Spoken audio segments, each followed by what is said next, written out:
নমস্কার দর্শক বন্ধুরা, রেফ স্পোর্টস বাংলা পর্দায় আপনাদের সকলকে আরেকবার স্বাগত। আমি রাহুল, আর এই মুহূর্তে আরো একটি গুরুত্বপূর্ণ টপিক নিয়ে আলোচনা করতে চলে এসেছি আপনাদের সকলের সাথে।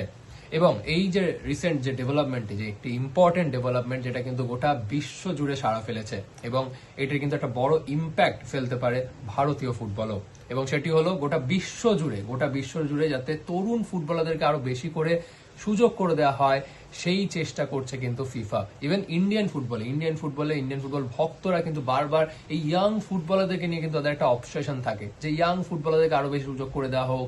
বারবার সিনিয়র প্লেয়ারদেরকে তারা টিমে দেখে দেখে কিন্তু অভ্যস্ত, কিন্তু কোথাও গিয়ে যে ইয়াং ফুটবলার যাদের কিন্তু প্রতিভা রয়েছে কিন্তু তারা সেভাবে সুযোগ পায় না সিনিয়র দলে, যেহেতু অনেক সিনিয়র ডমিনেট করে সেই টিমে।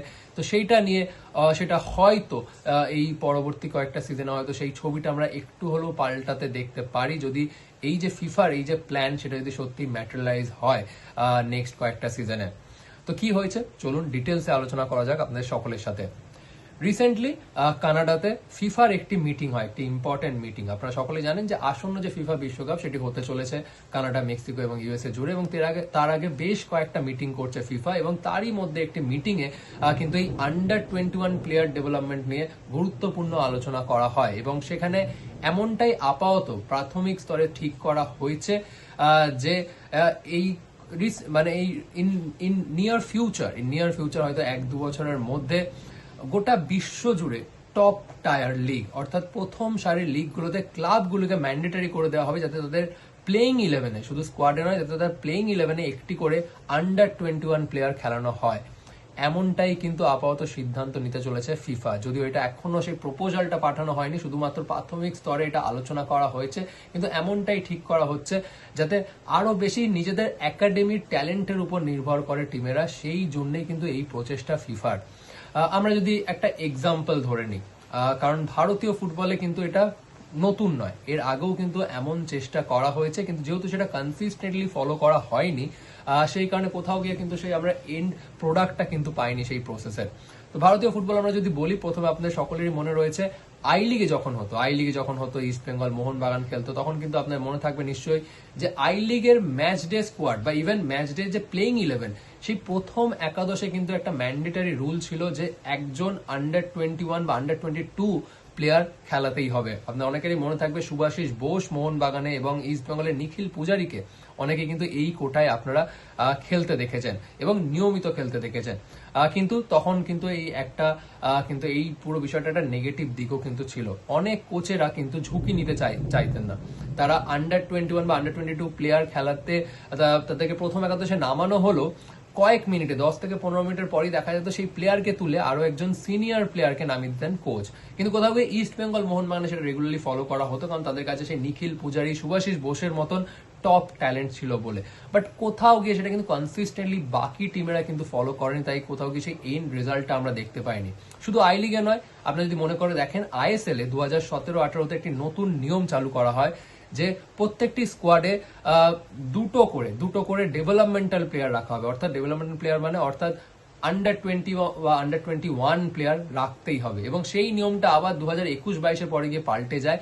তখন ঠিক করা হয় যে প্রত্যেকটি স্কোয়াডে অ্যাটলিস্ট 4টে করে ডেভেলপমেন্ট প্লেয়ার রাখতে হবে, এবং ম্যাচ ডে স্কোয়াডে মিনিমাম দুজন করে ডেভেলপমেন্ট প্লেয়ার রাখতে হবে ম্যাচ ডে স্কোয়াডে। বাট কোথাও গিয়ে এটা ম্যান্ডেটরি ছিল না যে ডেভেলপমেন্ট প্লেয়ারদেরকে খেলাতেই হবে, এবং সেই কারণে যেই কোচ মনে করতেন যে তার কাছে ট্যালেন্টেড ডেভেলপমেন্ট প্লেয়ার রয়েছে তাদেরকে তিনি ব্যবহার করতেন প্রথম একাদশে। বাট কোথাও গিয়ে যেই দলের কাছে সেরকম ট্যালেন্টেড প্লেয়ার থাকতো না, তারা কিন্তু সেই ব্যবহারটা করতো না। তো কোথাও গিয়ে আমরা এই পুরো প্রসেসটাকে কিন্তু ম্যাটেরিয়ালাইজ হতে দেখিনি।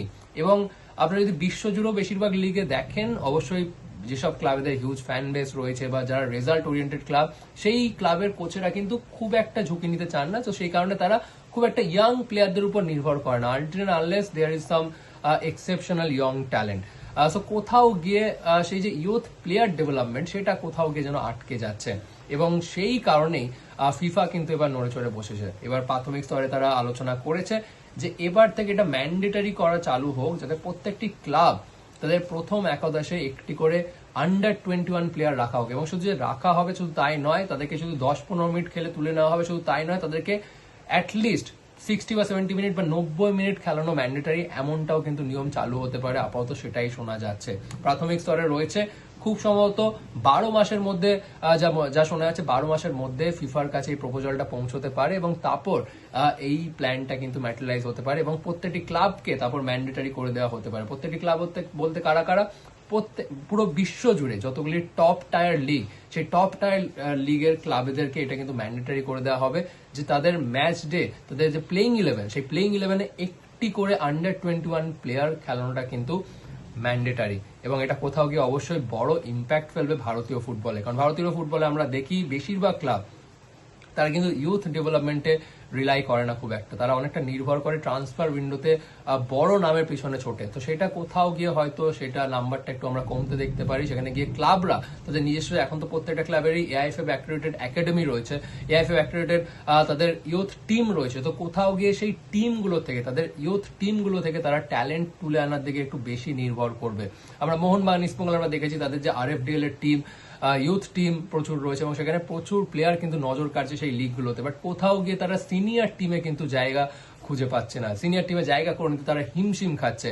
সো কোথাও গিয়ে তাদের জন্য কিন্তু এটা একটা বড় সুযোগ। এর আগেও আমরা দেখেছি ইন্ডিয়ান ফুটবলে আই লিগ বা আইএসএল এই নিয়ম চালু করা হয়েছিল, বাট যেহেতু কনসিস্টেন্টলি সেভাবে ফলো করা হয়নি এবং এই নিয়মগুলোর কয়েকটা লুপ হোলস ছিল, সেই কারণে সেইটা কিন্তু সেভাবে ম্যাটেরিয়ালাইজ হয়নি। তো আশা করা যাচ্ছে ফিফার এই নতুন নিয়ম বড় বদল আনতে পারে কিন্তু বিশ্ব ফুটবলে, specially for the youth player. তরুণ প্রতিভাদের জন্য কিন্তু একটা বড় সড়ো বদল আসতে পারে যদি এই নিয়ম চালু হয়। এবং আমাদের ইন্ডিয়াতে আমার মনে হয় এই কারণে আরো বড় ইম্প্যাক্ট ফেলতে পারে, কারণ আমাদের ন্যাশনাল টিম যদি দেখি, ইয়াং প্লেয়ারদের কিন্তু আমরা খুব একটা দেখি না আমাদের সিনিয়র ন্যাশনাল টিমে সুযোগ দিতে হেড কোচকে দোষ দিয়ে লাভ নেই, কারণ বেশিরভাগ আইএসএল এর যদি আপনারা খুব কম কোচদের দেখবেন যারা তরুণ প্লেয়ারদের উপর ভরসা রাখে, যারা একাডেমি ট্যালেন্টদেরকে সুযোগ দেয় আইএসএল এর মতন মঞ্চে। বেশিরভাগ সময় তারা এক্সপিরিয়েন্সড সিজেন্ড ক্যাম্পেনারদের উপর রিলাই করে। তো সেইটা কোথাও গিয়ে এই যে ইউথ প্লেয়ারদের যে গ্রোথ, সেটাকে কিন্তু ডিটার করছে। তো সত্যি এই যে ফিফার এই যে নতুন নিয়ম, এই যে প্রপোজাল, এটা যদি সত্যি ম্যাটেরিয়ালাইজ হয় তাহলে কিন্তু অবশ্যই বড় সড় একটা ইম্প্যাক্ট ফেলতে পারে ভারতীয় ফুটবলও। আপনার কি মতামত অবশ্যই জানান কমেন্ট সেকশনে, এবং এরকম আরো অনেক কন্টেন্ট বা আপডেটের জন্য অবশ্যই চোখ রাখবেন রেড স্পোর্টস বাংলা পর্দায়। আপাতত ভিডিওটা এখানেই শেষ করলাম, আবার আপনাদের সকলের সাথে দেখা হচ্ছে পরবর্তী ভিডিওতে।